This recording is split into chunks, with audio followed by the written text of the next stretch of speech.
Hi friends, welcome to my channel. ఇక రూపకి నొప్పులు రావడంతో తనని హాస్పిటల్కు తీసుకొని వెళ్తారు కదా. హాస్పిటల్కి వెళ్ళిన తర్వాత పడ్డంటి బిడ్డకు జన్మనిచ్చిందని డాక్టర్ వచ్చి చెప్పడంతో ప్రతాప్ అలాగే అందరు కూడా సంతోషపడుతూ ఉంటారు. కానీ విజయాంబిక దీపక్ మాత్రం రాజు రూపకి పుట్టిన బిడ్డను చంపేసి చనిపోయిన బిడ్డను తీసుకొచ్చి రూప పక్కన పడుకోబెట్టి రూప బిడ్డని ఆ రాజే చంపేశాడని అందరికీ కూడా గట్టి గట్టిగా అరుస్తూ కేకలు వేస్తూ తెలియజేయడంతో అందరు కూడా షాక్ అయిపోతారు. మరి రూప కూడా నిజంగా రాజే తన బిడ్డను చంపాడని, మరి ఇదంతా చేయడానికి కారణం రాజు కుటుంబమేనని రూప కూడా నమ్మబోతుందా? మరి నిజంగా విజయాంబిక దీపక్ ఇద్దరు కూడా చంపేసి అక్కడ పడేసిన బిడ్డను రాజు తీసుకొచ్చి పెంచి తన కొడుకుగా తన దగ్గరే తన బాధ్యతను నిర్వర్తించబోతున్నాడా? నిజంగా ఏం జరగబోతుంది తెలుసుకోవాలి అంటే పూర్తి వీడియోలోకైతే వెళ్ళిపోదాం. పూర్తి వీడియోని చూసే ముందు మొదటిసారిగా నా ఛానల్ని చూస్తున్నట్లయితే ఇప్పుడే సబ్స్క్రైబ్ చేసి పక్కనే ఉన్న గంట సింబల్ని కూడా యాక్టివేట్ చేసుకోండి. అలా చేయడం వల్ల నేను పెట్టే ప్రతి ఒక్క వీడియో అప్డేట్ అనేది మీ వరకు ఈజీగా వచ్చేస్తుంది. ఇక లేట్ చేయకుండా పూర్తి వీడియోలోకి అయితే వెళ్ళిపోదాం. ఇక రూప గర్భవతి అని తెలిసినప్పటికీ అందరూ కూడా రాజుకి ఇష్టం లేకపోయినా రాజుని ఒప్పించి మరీ ఇక రూప ఇంటికి తీసుకొని వస్తారు.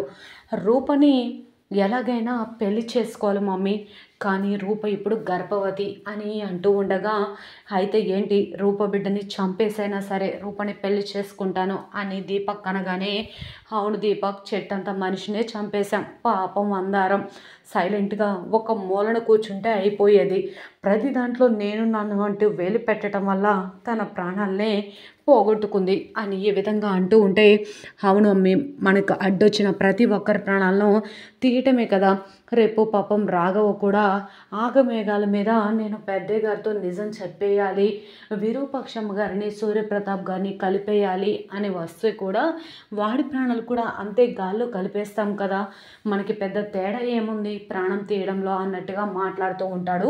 ఈలోపే రాజు కుటుంబం అందరూ కూడా గేటు దగ్గర సెక్యూరిటీతో గొడవ పడుతూ ఉంటారు లోపలికి రావడం కోసం.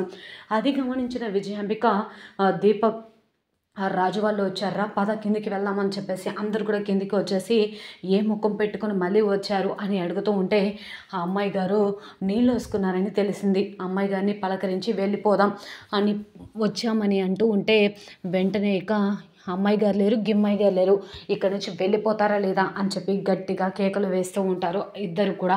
అయినా దీపక్ విజయాంబిక ఇద్దరు కూడా రాజు అలాగే అప్పలనాయుడుపై దాడి చేస్తూ ఉంటే, రాజు కోపంతో మా నాన్న మీద చేయి చేస్తావా అని చెప్పి దీపక్ని నెట్టడంతో అప్పుడే అటువైపుగా ప్రతాప్ వెళ్తూ ఉంటాడు. ఏంటి గొడవ అని చెప్పి తొంగి చూడటంతో దీపక్ కింద పడిపోయి ఉంటాడు కదా.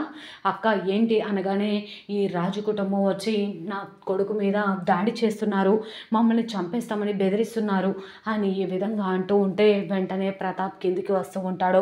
ఇక వెంటనే తమ్ముడు కిందికి వస్తే ఖచ్చితంగా రాజు వాళ్ళు తమ్ముడిని కన్విన్స్ చేస్తారు, తమ్ముడు వాళ్ళని కలవనీయకుండా చేయాలి అని చెప్పేసి వెంటనే ఇక సెక్యూరిటీ వీళ్ళని లోపలికి రానివ్వద్దు అని విజయాంబిక లోపలికి వెళ్ళి ప్రతాప్తో ఈ విధంగా అంటూ ఉంటుంది. తమ్ముడు మందారం ప్రాణం పోయింది కదా, తన తల్లిదండ్రులకి ₹1,00,00,000 నష్టపరిహారం ఇవ్వాలని ఇంకా ఇదంతా గొడవ చేస్తూ ఉన్నారు.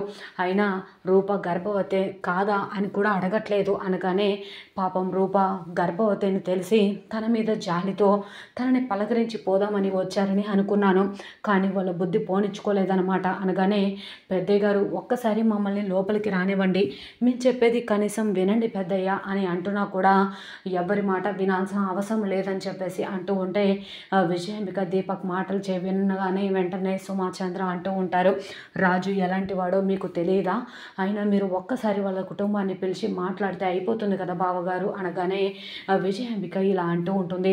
అంటే సుమ చెప్పినట్టు నేను అబద్ధాలు చెప్తున్నానని కదా తమ్ముడు, దీపక్ వెళ్ళి ఆ రాజు కుటుంబాన్ని పిలుచుకురాపో అని అంటూ ఉంటే, అవసరం లేదు, ముందు వాళ్ళని బయటకు గెట్టేయండి అనగానే రాజు కుటుంబాన్ని సెక్యూరిటీగా కావాలనే బయటకు గెట్టేస్తారు. అది చూసి ఒక్కసారిగా రాజు షాక్ అయిపోతాడు.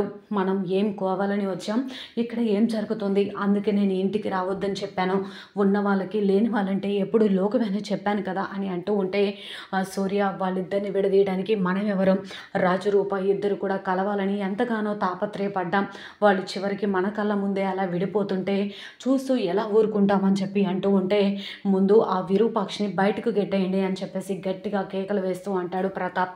రాజు కుటుంబం చేతులు ముడుచుకొని వెళ్ళిపోతారు. ఏంటి ఏదో గొడవ జరుగుతుందని చెప్పి అప్పటికే రూప ఆలోచిస్తూ ఉంటుంది. బయటకు వచ్చి చూడగానే రాజు అలాగే తన కుటుంబం గేటు దగ్గర కనిపిస్తారు. రాజు వచ్చాడు అని చెప్పేసి వెంటనే ఇక పరిగెత్తుకుంటూ లోపల నుంచి మెట్ల మీద నుంచి దిగుకుంటూ హడావిడిగా వచ్చేసరికి వెంటనే ఇక ఏంటి నాన్న రాజు వాళ్ళు వచ్చారు కదా అనగానే, వచ్చారు కానీ నువ్వు నీళ్ళు వేసుకున్నావని ఎలా ఉన్నావని కనుక్కోవడానికి కాదు రూప, మందారం చనిపోయింది కదా, ఆ చనిపోయినందుకు గాను నష్టపరిహారం ఇవ్వాలని, ఆస్తిలో సగం వాటా ఇవ్వమని అడగడానికి వచ్చారు అనగానే రూప షాక్ అయిపోయి అడుగులు వెనక్కు వేస్తూ ఉంటుంది. వెంటనే ఇక రూప బాధపడుతూ ఉన్న రూపకి దగ్గరుండి భోజనం తినిపించడం ఇవన్నీ కూడా చూసుకుంటూ ఉంటారు. అనుకోకుండా ఒకరోజు రూపకి నొప్పులు రావడంతో అందరూ కూడా హడావిడిగా తనని హాస్పిటల్కు తీసుకొని వెళ్తారు. హాస్పిటల్లో తను నొప్పులు భరించలేక కేకలు వేస్తూ ఉంటే ప్రతాప్ బయట బాధపడుతూ ఉంటాడు. పింకీ ఏమో రాజుకి ఫోన్ చేసి, అక్కకి నొప్పులు స్టార్ట్ అయ్యాయి రాజు, నువ్వు మా అక్క కోసం కాకపోయినా మీకు పుట్టబోయే బిడ్డ కోసమైనా నువ్వు హాస్పిటల్కి రావాలి రాజు అని చెప్పి అనగానే పింకీ చెప్పిన మాటలు విని రాజు హాస్పిటల్కి వస్తాడు. ఇకపోతే రూప ఆపరేషన్ చేసి 12 బిడ్డను బయటకు తీసి ప్రతాప్ దగ్గరికి వచ్చి, సీఎం గారు కంగ్రాచులేషన్స్, మీ అమ్మాయి 12 మగబిడ్డకు జన్మనిచ్చింది అనగానే అందరూ కూడా సంతోషపడుతూ ఉంటారు. రాజు అప్పుడే హాస్పిటల్కి వస్తాడు. వెంటనే విజయాంబిక దీపక్ పక్కన ఎవరో బాబు చనిపోవడంతో వాళ్ళు ఏడుస్తూ ఉంటే, ఇదేదో మనకి కలిసి వచ్చేలా ఉంది దీపక్ అని చెప్పేసి వెంటనే వాళ్ళ దగ్గరికి వెళ్ళి కొంత డబ్బు ఇచ్చి చనిపోయిన బిడ్డను తీసుకొని రూప దగ్గర పక్కన పడుకోబెట్టి రూప బిడ్డను తీసుకొని వెళ్ళిపోతూ ఉంటారు.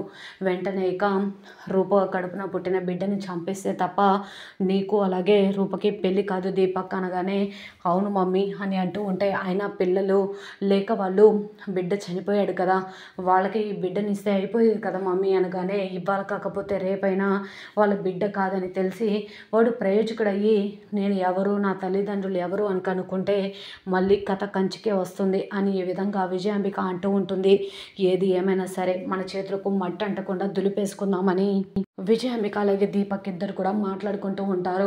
అప్పటికే రూప పక్కన పడుకుని ఉన్న బిడ్డ దగ్గరికి వచ్చి అందరూ కూడా చూస్తూ ఉంటే బిడ్డ ఏమి ఉలుకు పలుకు లేకపోవడంతో డాక్టర్ని పిలుస్తారు. డాక్టర్ వచ్చి చెక్ చేసి బిడ్డ చనిపోయాడు అని అనగానే ఒక్కసారిగా షాక్ అయిపోతారు. అదేంటండి ఇప్పుడే కదా 12 బిడ్డకు జన్మనిచ్చింది, బాబు హెల్దీగా ఉన్నాడు, తల్లి బిడ్డకు ఏ ప్రమాదం లేదని చెప్పారు కదా అని అంటూ ఉండగా ఒక్కసారిగా అందరు కూడా షాక్ అయిపోతారు. మరి అప్పుడే విండోలో నుంచి చూస్తున్న రాజుని చూసి విజయాంబిక దీపక్, రాజు మీద కావాలనే బిడ్డను చంపింది ఎవరో కాదు తమ్ముడు, అదిగో రాజు అని చెప్పి అనగానే రాజు వైపు చూస్తాడు. మరి రాజు విజయాంబిక దీపక్ల బిడ్డని ఎలా